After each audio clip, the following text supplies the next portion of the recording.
Greetings, weary traveler, and welcome. Ladies and gentlefolk, it is the start of the most wonderful and magical time of the year, October. Sort of a 3-month-long celebration of multi-holiday joy, starting with Halloween and ending with New Year's Eve. Now, if you live in the Midwest like me, this is also the time of the year where the conditions outside start to become a little bit uninhabitable. What better way to bring joy into your home than creating some holiday decor? But seriously, in the fall and winter, I'm struck with the irresistible urge to create a whimsical, cozy wonderland environment in my house so I can enjoy this time of year as much as possible. After all, what am I if not a festive being that must be surrounded by holiday whimsy at all times? So in typical me fashion, I find the most splendor in DIYing, crafting, and creating my own decorations at home. Without further ado, let us journey forth and do that. So the first thing that I wanted to do is try that candle painting trend that you may have seen if you lurk around the internet as much as I do. Now, I don't know who originally had this idea, but if you do know, let me know in the comments so I can give credit where credit is due for this genius idea. And if so, I will put the information of the originator of this idea in the description. So I have a ton of candles, no joke. One of my coworkers gave me a box of over 100 candles because she was moving, so I was very well equipped with supplies for this project. So I went through the box and selected some fall colors to use as the paint, and then I also selected some cream and white candles to use as the base, and I lit them up and got to work. So the first candle I did, I decided to make like a little pumpkin patch. It's pretty self-explanatory. I kind of alternated with oranges and yellows to give the pumpkin some dimension, and I made them some different sizes, and I went all the way around the candle with this. Now, I did use a regular paintbrush for this, and looking back at the footage, it's a wonder it did not burst into flames, because literally every time I dipped the brush into the wax, I was touching the wick. So if you do this at home, be mindful. It is a fire hazard, but I digress. So I thought it'd be cute if, for the candlesticks, I made some cute little Halloween ghosts. And I used a black wax melt for this because I didn't have any black candles. But it's the same idea, and I made 2 of these so they could have little friends. Don't be scared, it's just a candle. It's not a real ghost, okay? I also made a bat, kind of using the same technique. One thing I did discover in this project is that you do really have to layer on the wax to actually be able to see it. And sometimes your finger just works better with a paintbrush, so I went in with my finger to kind of shape the wax while it's still a little squishy.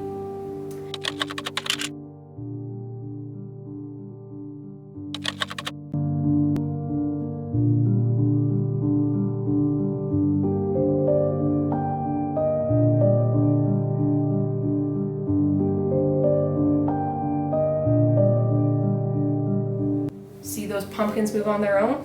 My house must be haunted, because there was definitely no human intervention there.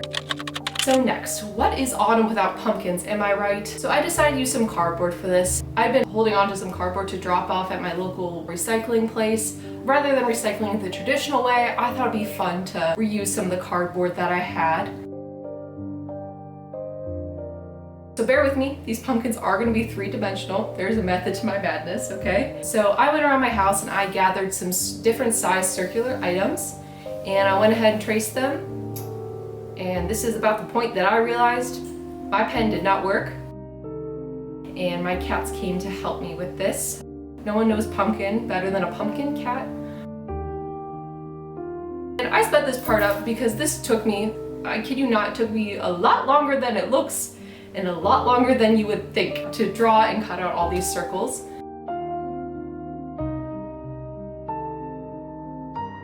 And then I kind of organized them by size, and as I was tracing them on, I did number them from biggest to smallest. So then I kind of stacked them up, putting the biggest one in the center, and then going out with smaller sizes to create kind of a sphere, pumpkin-y shape. And then I fiddled around with it till I got the shape just right. And for the stem, I decided to use a pencil. And with 23 years of pent-up rage, I stabbed those. Even with 23 years of pent-up rage, it didn't even really work that well. So then I went and stabbed through each of them individually.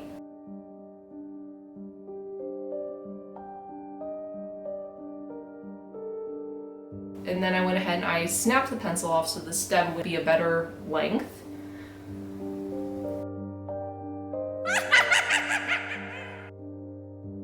Okay, with some With some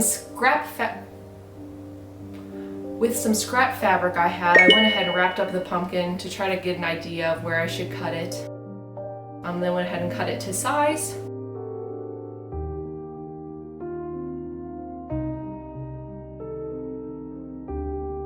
Like a wonderful little present, I wrapped it up with the fabric. I used this black wire I had and wrapped all the way up the pencil stem.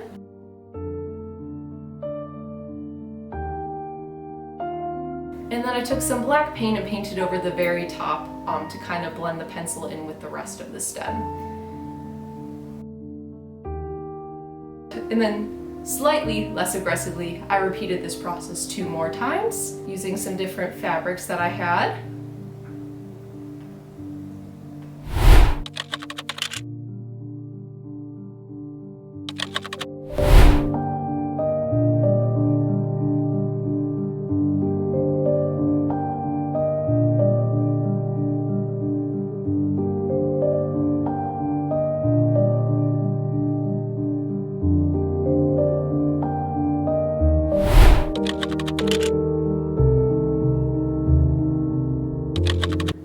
And then for my final craft, again, this is a viral trend that you may have seen if you are an internet lurker like myself, where you take an old painting and you modify it and you paint little ghosts on it to kind of give it a Halloween theme. So these 2 paintings my coworker at work was going to throw away. They were unfinished works, and then rather than letting him throw away, I asked if I could have them, and he told me I could finish them however I pleased.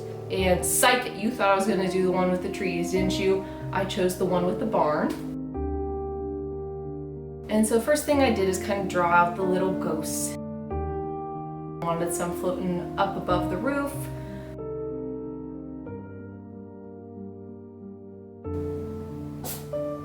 And then with some white paint, I went ahead and painted them.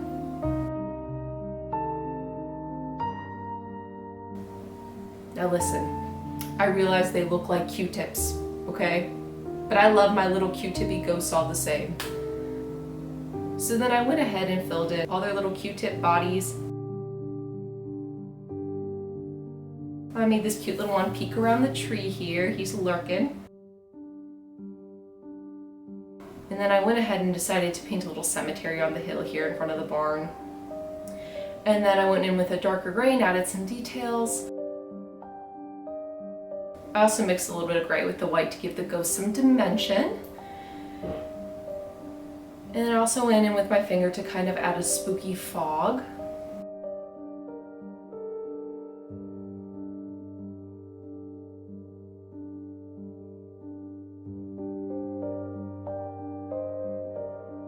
And then I went in again with my pen and added some details. And then I went in with some black paint and added some beady little eyes to my ghost so that they could stare into your soul.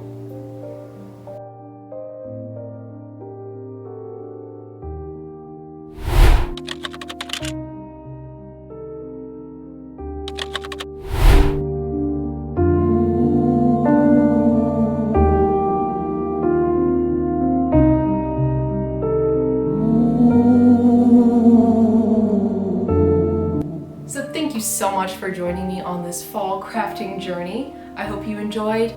So I'm really pleased with how all these crafts came out. My favorite is definitely the little ghost painting, as you can see it behind me here. I'll definitely have more content in the same vein as this coming. Also, just a little sneak peek between you and me for you sticking around to the end. I live in a 123-year-old house, so I do have some historic home restoration videos coming as well, if that's something that interests you. Feel free to like and subscribe and turn on the notification bell so that you know anytime that I post. But with that, thank you so much, and I'll see you next time. Safe travels!